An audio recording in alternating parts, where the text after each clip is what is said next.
Well, good to see you all. Glad you could stay.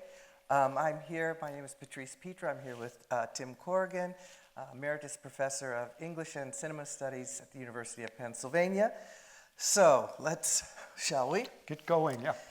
Okay, we've just seen Ali Firait's The Soul, and I wanted to start with a quote from Fassbinder himself. And Fassbinder said, and I quote, "The best thing I could think of would be to create a union between something as beautiful and powerful and wonderful as Hollywood films and a critique of the status quo. That's my dream, to make such a German film, beautiful and extravagant and fantastic, and nevertheless go against the grain." Does Fassbinder achieve this union in the film we've just watched? I would say he's getting there. It reminds me of a story which I don't think is apocryphal, but someone ran into him on the streets of Greenwich Village at one point, and they said, "Aren't you Rainer Werner Fassbinder?" He said, no, he's much too famous to be around here. And he did have this real dream and desire to win an Oscar, actually, as he said at one point or other. And so I think that, in a way, what you see happening here is in some ways moving in that direction, specifically through the vehicle of melodrama, which he saw as maybe the heart of great Hollywood films. I think in terms of the kind of lavishness of the big, beautiful Hollywood film, you see that later in the 70s when it gets to films like The Marriage of Maria Braun and the Bédard trilogy with Lola and Veronica Voss. And in a way, I see this as, in some ways, a kind of middle period film for Fassbinder, coming out of the 60s, the late 60s, and his so-called anti-theater films, which are much more, in some ways, associated with a kind of new wave Brechtian aesthetic. Moving through this middle period where he's trying to integrate that kind of Brechtian aesthetic into a more melodramatic formula, and then moving forward into what I say is the final phase, where he's actually, because he has the resources to actually make these bigger budget films, he has his team has become a team of stars, not just in Germany, but certainly in Europe with Hannes Schigula and other people as well, that he can really, in some ways, exaggerate or build on that melodramatic formula, which becomes, a way of, and I think at the heart of what he's doing, is trying to integrate a kind of Brechtian aesthetic into a melodramatic Hollywood aesthetic. And I think that's already taking shape in this film. Well, how would you locate Fassbinder's film within a larger process of critical evaluation in which Sirk's entire body of work has been rediscovered and reappraised by successive generations of historians and makers? I mean, like Todd Haynes, who also, as we were talking about, we have Sirk with All That Heaven Allows in 1955, here in 74, nearly 20 years later, Ali Firait's The Soul, then 2002, Todd Haynes, Far From Heaven, because we're clearly far from heaven. But what do you think, how would you locate his work within this reappraisal of Sirk? I think, it's a complicated question because I've talked with people about this, and of course, sort of independent of Fassbinder, this reappraisal of Sirk has wanted to see him as someone who already is in some ways introducing a kind of critical perspective within that melodramatic formula. And then there are others who are saying that's kind of over-reading Sirk at that point. And I'm not quite sure myself where I would place it. I mean, I think of films like the Sirk film, All That Heaven Allows, or something like Imitation of Life, which he does later, is very much a kind of social critique at the same time that it's a melodrama. But I'm not sure I find it as edgy, as critical as a lot of people make out Sirk in retrospect in that way. I think I can see the traces of that certainly in there. And of course, Sirk was German. So in a way, there's a way of seeing, Sirk as a German coming in some ways, transforming himself into a Hollywood filmmaker. And if you want to sort of make this a kind of simplistic formula, in a way, it's if Sirk sees himself as coming to the US in the 50s and in some ways integrating himself quite efficiently and his European sensibility into a Hollywood formula, there's a sense in which Fassbinder, that other German, is trying in some ways transform Hollywood through his German perspective at this time. And I think, in a way, it's interesting to see the way in which Fassbinder's use of that kind of critical melodrama, the way it spreads around the world after him. And of course, there are filmmakers like Almodovar, who's entirely, I think, related to the kind of work Fassbinder was doing. Walker Wai as well, and other people as well. Well, getting to the film itself, it's interesting that Fassbinder's working title was Alle Türken heißen Ali. All Turks are named Ali, suggesting that Ali's experience is generalizable and that Turks are in effect both foreign and black. Ali is North African and not Turkish, and in 1973 the top 3 guest worker nationalities in German were in order Turkish, Italian, and Yugoslavian. So if one of the film's objectives is to generalize Ali's experience, why not make Ali typical rather than exceptional? I mean, why invite the confusion of race and nationality, or is that intentional? I think it is, in a sense. I think there's a way in which, early in the film, he says, "This is my real name," yes, but everyone calls us Ali. So there's a sense in which I think he's generalizing the kind of racism that Ali represents. So whether you're Turkish, Northern African, or whatever, if you're not German, you're going to in some ways be leveled in terms of the racism that the society brings to bear on him. I think there's another reason too, which, quite frankly, I've seen this film a few times, but I just picked it up and watching it this time, is early on when he's talking with Emmy, and he's saying that this is that Moroccans in Germany now are in a very bad state. They're looked down on because of what happened in Munich a couple of years before. And that, I think, pretty clearly is a direct reference to the Olympics in Munich when the Israeli athletes, two Israeli athletes were killed.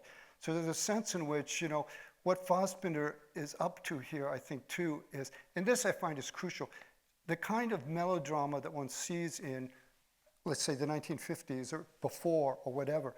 Fassbinder is both historicizing it and globalizing it in a really distinctive way, I think. Yeah, and as I said at the beginning, too, he's also introducing elements that are not present in Sirk at all, like urban spaces, working class people, and questions of race. Ali's ulcer and even the doctor's prognosis come straight out of Frans Fanon's Wretched of the Earth. Fanon understood that the prevalence of the stomach ulcer in Algerian men, he understood it in social terms, as a disorder broadly caused by the pathology of atmosphere that accompanied the Algerian War. Why do you think this is significant in Fassbinder's retelling of Sirk's story? I think that there's a sense in which, that kind of pathology of atmosphere at this point in the 70s is all over Germany as, in some ways, a more kind of global or European crisis, a crisis within the public spheres. So if we have in 1972, you have, the appearance of terrorists in Germany. By 1977, 78, that is, of course, when you have the Schleyer, Baader-Meinhof group, the Stammheim prison, suicides of Baader and Schleyer taking place. So throughout the 70s in Germany, I think that there's a sense of a kind of global crisis within the whole public sphere, not just of Germany, but of Europe, and perhaps even beyond that as well. And it's that kind of wartime crisis. This is the country at war within its own borders at this point. Yeah. the film is, I think the audience would agree, but the film is roughly divided into two parts. The first part where the couple meets and falls in love, but are shunned by the community, and the second when they're embraced by those who earlier rejected them. The two parts are separated by separated in the story by a vacation that's not represented in the plot. So do you think is the significance of this narrative structure? Why does the film open with Emmy suspended in time and space, unattached, alone in a zone of depoliticized individuality in many ways? And does it end by situating her within a class context or not? I think so. I mean, it is interesting because there is a kind of transformation that takes place. I don't think too strangely because, not to be too precious about the whole thing, what I see happening in the second part when they come back from their vacation is people need them.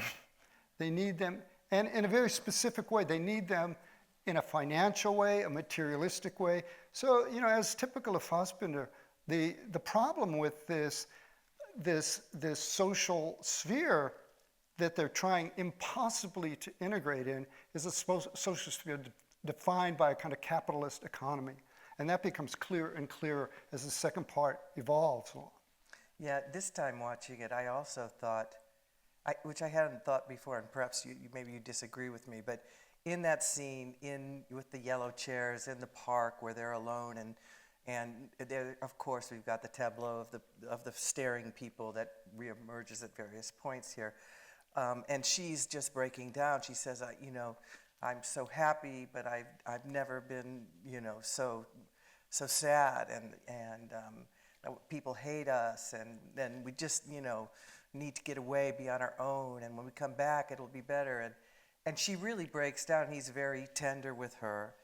And of course, what the second part does, in the way I was seeing it tonight, I kept thinking it's like Emmy really, for the first time, experiences racism indirectly and direct, a kind of intolerance and prejudice, and finds it, unbearable. But when they come back, that hasn't changed, but somehow with the transactional capitalist relationships, I need you to babysit my kid. Right, or shop in my store. Yeah, it transforms for her, but it has never changed for him. No, never. And, I think at the heart of, a kind of reductive formula for melodrama, it's always, what drew Fassbinder to this, I think, so consistently, and I'm sure many of you know he wrote that very famous essay on 6 films of Douglas Sirk. And what attracts him to it is the way in which he can in some ways integrate the kind of Brechtian distanciation within a more emotional framework. And that for him is in some ways what is integrating a kind of politics into Hollywood, politics in a Hollywood aesthetic of identification, emotion, individuality, and so forth. And what happens is, I think, that they come to realize that this is ultimately a crisis that is developed or it takes place within the context of this totally repressive social order, public sphere of one sort or another. And, at the heart of it is this incommensurability of emotion and love within that order at all. With Sirk, at the end of that film, there's this sort of magical redemption at the end, a magical integration, or at least in some triumph of that emotional center. For Fassbinder, it never in some ways takes place. It never can take place in any of his films, I think. So how are the struggles of the black guest worker compared to those of the white charwoman? In what way does the film suggest that even the couple's love is socially determined and inexplicit? Well, you just said, with their social positions. But she is, she had married a Polish man, right? And so he's not a real German. And I love she is made to represent just on one hand, very kind and very open, and understands why these Moroccans would want to hear their own music and be with their own people and things like that. And yet, when she, her own racism kind of comes to the fore in the second half, where she treats him more like an object, look and touch his muscles, do this favor for me, go move my neighbor's stuff. And so I just wonder, what we think about this juxtaposition in Fassbinder's desire to talk about working classes, right? At the beginning, their love, they both work. We work all the time. We're alone a lot. I'm alone a lot. Or, in his case, I drink too much. And yeah. Yeah. Well, I think, clearly she's able to integrate much easier than he is because of the power of racism in the society. That there is, as I was saying before, I think that, what Fassbinder does is in some ways expand the terms of melodrama to be both historical and political. And historical in a film like this, but perhaps in all of Fassbinder's films, historical in a sense that always in some ways rings back to World War II. So you have these strange sort of references to, her husband was part of the Hitler Party. She was part of the Hitler Party. They go to a restaurant where Hitler, these are not throwaway parts because for Fassbinder, it's that the legacy of the German legacy of fascism, which still is being played out here. And of course, Emmy in some ways at least has a foot in that, I think, at this point. Of course, it's like, yeah, where she's, on the one hand, she's more enlightened than many of her neighbors. Yeah. On the other hand, when it comes out, we don't eat couscous in this country. Yeah. Couscous isn't German. And for Fassbinder, the tragedy of life and the in some ways vehicle for repression is having emotions, is having love. As long as you can stay away from that, which means staying away from the melodramatic in many ways, you can be a functioning member of this society in a way. But soon as in some ways you start to articulate or act on emotions like love and need and desire and so forth, you become immediately, in some ways, victimized by the machine that is society here. And I think stylistically it's really, really a great film in terms of the way he uses, the absence of eye lines. Instead, you have these almost surreal lineups of groups staring in a way that would make anybody uncomfortable, but especially somebody who is trying to, in some ways, articulate emotion or love or need. And then, secondly, the way that couple is constantly being framed in long shots and through different frames in some ways. There's a sense in which that their emotions, their loves, their desires are constantly in some ways being repressed within the framework, the visual framework of the society. Probably most dramatically, beautifully, horrifically, when they're having that celebration lunch at Hitler's restaurant. Yeah. Yeah, and it is set up kind of like a tableau. Yeah. And the restaurant is empty, so it is like they are alone in the world. And she, of course, the waiter is being very, demeaning towards her, and clearly, like everybody else, looking on as spectators and are disgusted by what they see.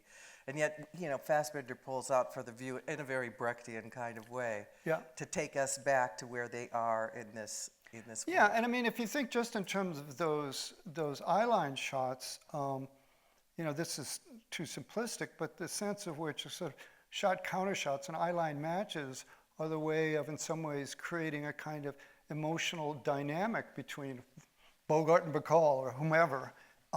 That's completely undermined in this, but except perhaps in that scene when they're in the garden having lunch. Yeah. Except perhaps in that scene. Yeah, but even that is a scene. On the one hand, it's kind of idyllic, and they're in the garden, and they're alone and surrounded by all these yellow chairs, and we know on the side are, this again, the tableau of the naysayers, and she starts screaming at them. And again, it's like her first. She's truly internalized. Why does everybody hate us?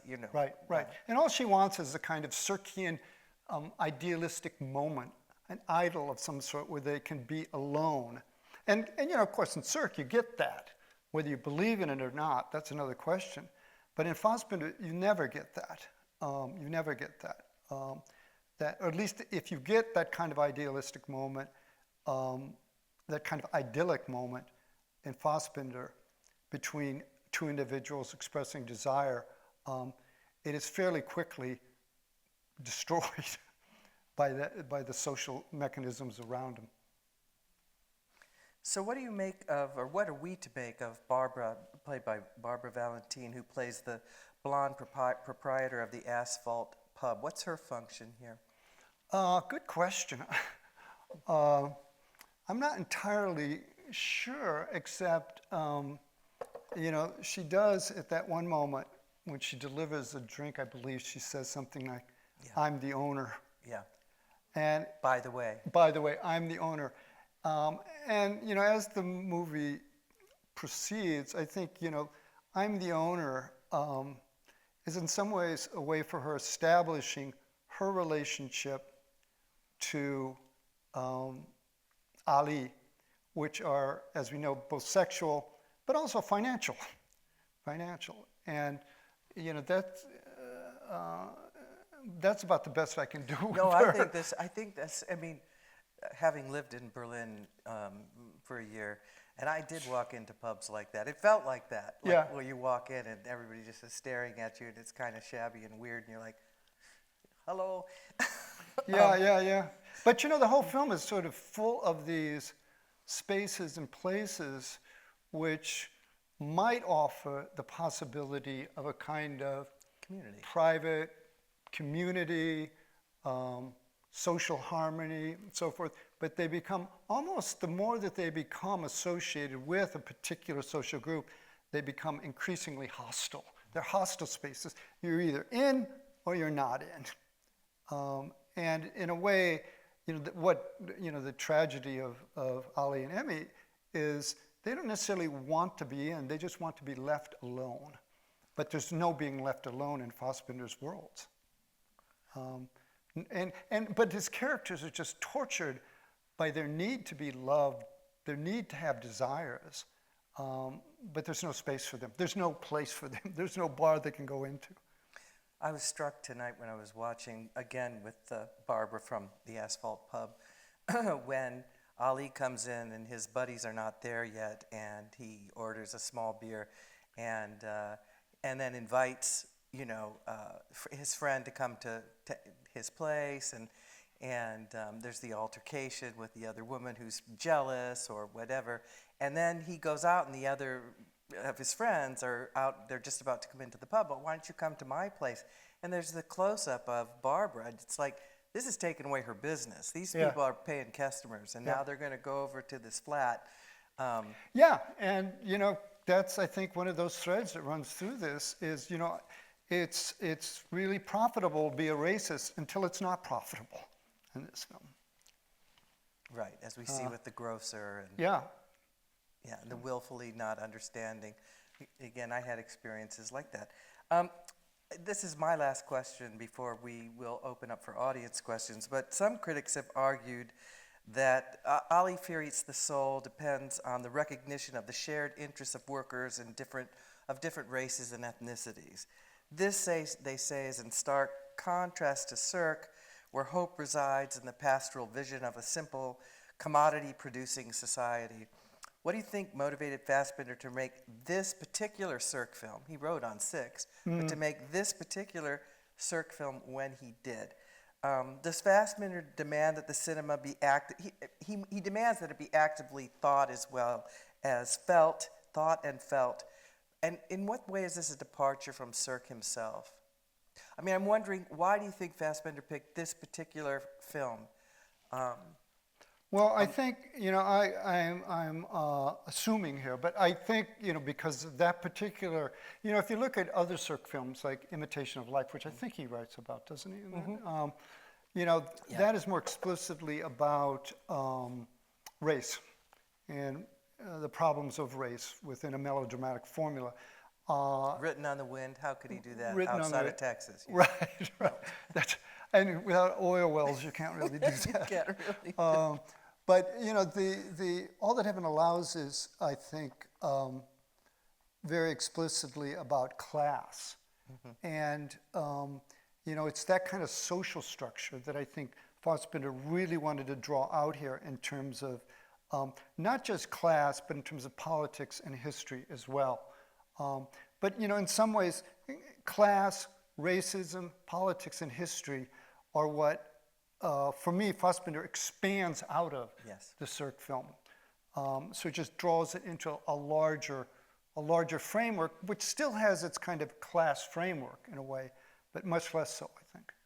Right, because of course, in All That Heaven Allows, in some ways, these class differences are, you know, they're pretty minimal. Do you want a mid-century modern right. house, And if you're, or do you I live mean, in a if you're gonna, colonial? if you're Jane Wyman and you're gonna fall in love with your gardeners, that seems a little less severe if it's Rock Hudson. Well, you know, that's there's always that. There's more acceptable. But I mean, I think that's important though too, because these are not characters that Fassbinder can romanticize as outsiders. right. They're so dramatically, visually not within a kind of romanticized mainstream at all. And so it really does accentuates their otherness, I think, in this group. Well, I'm going to turn things over to Tyler Morgenstern, our assistant director at the center, and he is going to tell the audience how we're handling the Q&A. Thank you so much for this discussion. So I just had this one little thing that I'd love to hear you comment on, thinking about Sirk and Fassbinder and love and connection and Hollywood and capitalism, whatever. Okay. In All That Heaven Allows, the children give the widow, played by Jane Wyman, a television set so that she won't be lonely. I mean, they're not going to hang around. They've got their own lives. So they give her a television set, and we just see her just like looking at the white television set. In this, the kids kill her television set. So I just thought that was like such an interesting twist here. I'd just love to hear your thoughts on that. Yeah, no, that is, and I was hoping somebody would ask about that, because it is, you know, it's clearly a reference to that in an explicit way, but it's also in some ways a mark of distance in some ways. With the Sirk film, that television set becomes a kind of sad Object in this. object of integration. Well, she is, we have to keep her in the domestic sphere here and keep her distracted by television, in some ways as a kind of, I guess, way of repressing her desires of one sort or another. If she's watching TV, she can't be hanging out with Rock Hudson, I guess. This television becomes the object of violence. And this film, certainly compared to the Sirk film, is just full, visually full of violence. You know, those stairs, the spaces themselves. So there's not necessarily any, I think, explicit graphic violence that we would associate with this film that I can think of, except, of course, towards the end when he collapses, if that is. But this is a much more violent world than Sirk's. And for me, maybe that's in some ways the gesture that is, we are a violent society. We're not one that's going to just distract you with bourgeois technology. I also think, just to add on to that, I also think that in All That Heaven Allows, it's not just, it's when she's agreed and acceded to her children's wishes that she not be with Ron Kirby. And they get her this television. They know, and she's incredibly lonely. It's Christmas, and her face is reflected into the television. I feel like when the Fassbinder, I agree with you, it is much more violent, and you know, she has these two sons. The thing is, in Sirk, the kids and the whole, it's not even a class difference. Mothers don't have sex. Right. So they can't imagine that she'd want to have, that is disgusting to them. Where in all the, and Ali, of course, that's not the issue. They maybe be disgusted she's too old, but And so they kick the television. But if you watch carefully, though, the television moves spaces. Like it's even before the son pays for it. And we were laughing because Tim, before he saw it again, thought maybe it was Fassbinder who plays the son-in-law, Fassbinder, and that was kick the television. But I remember it being the son. But I don't know why I thought it was Fassbinder who kicks it in. It would just make some kind of you know, sense. that's a whole nother discussion, is how Fassbinder self-presents himself in these films. And it's always as kind of some grubby, you know, desperate, mean-spirited figure, you know, somebody who's from the underworld or whatever. That's a whole nother discussion, I think. Thank you. I just want you to elaborate a bit on the kind of aesthetic in the film. I mean, Douglas Sirk famously was shooting scenes all the time with mirrors and reflections, right? And I was watching this film, and I noticed that every scene has a mirror, right? It's in the bathroom. It's you know, in the bathroom of the woman who is you know, welcoming Ellie and so on and so forth. And at the end, there is this incredible, gigantic mirror that is framing the entire hospital and all the ward and you know, and all the beds, and it's almost like the reversal of the kind of use that Sirk is making of mirrors in his own you know, films. I thought you know, we might elaborate on that. Yeah, I'm not sure. Patrice, you may have something to say about that, but it's, you know, in this use of mirrors in many ways, I think travels through most of Fassbinder's films in the 70s, and it's certainly related to the notion of framing. But you know, it's Fassbinder's characters are always in some ways very. They inhabit very, very fragile identities, I would say, very fragile identities. And there's a constant kind of introspection or self-searching that goes on in these films, you know, regardless of the mirrors. But, you know, I see the mirrors in some ways as a kind of prop, in some ways calls attention to that fragility of identity and the search for it in these films. I don't know if, Patrice, you have other thoughts about that. No, I think that's about right. I mean, to me, there is the same, you know, mirroring, but what's so different here with the tableau of the onlookers, again, and, you know, constantly, even, you know, in the morning when they both go out to work, and then, of course, that landlady's head comes out as she watches them at 6:30 in the morning go their separate. So, you know, the sense that you're always being watched, but in like in the bathroom scene when Emmy says, you know, he's showering, she says, "You are so beautiful." Right. You know, so that it's not the same kind of looking that goes on that we see on the streets or from people who are hostile towards foreigners and outsiders. Hi, thanks so much. This is the first time I've seen a Fassbinder film. You've got many good things ahead of you. On the note of how violence is permeating within milieus, I found it kind of funny that the policemen were very... Did you see his hair? Long hair. And the landlord in his own way, although he threatens violence in the sense of evicting until he hears that they're going to be married. I'm just curious to hear what was he maybe thinking, because when I think of violence, especially in a state, landlords and police are probably involved. Yeah, I gotta say, I'm not quite sure what to say about that, particularly the landlord, and when the two women are making all these snarky comments about them. And this is a sequence that is highlighted pretty much, where he says, well, what's wrong? They seem like a happy couple. Right. That seems to me to come out of nowhere, and it's almost as if it's an editorial insert or something into this. That's the best I can do with that. It's really, because it does sort of stand out as opposed to, you know, the sort of general ugliness of this, of the social groups around them, that these people, there are people there who say, you know, they're just in love. Right, but I think I would also say though that I love it's like the landlord and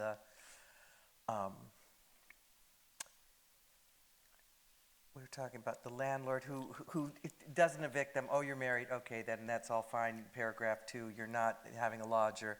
Or when the police, there's a kind of, at least when I saw it, there's an element, a kind of, a kind of misogyny that all these women are complaining, and the cops and the landlord, they have to follow their rule book, but they really don't want to hear all this bickering and gossiping, and so there is this kind of their response to constantly having to respond to these complaints and critiques of foreigners and their music, or a lodger, or the stairs are dirtier, and they just want to do their job and go home.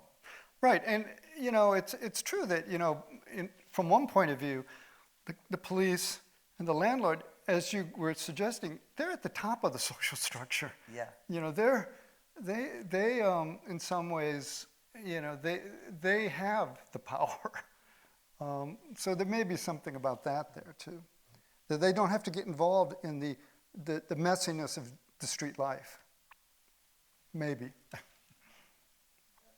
Anyways, thanks everybody for Yes, coming thank you very tonight. much.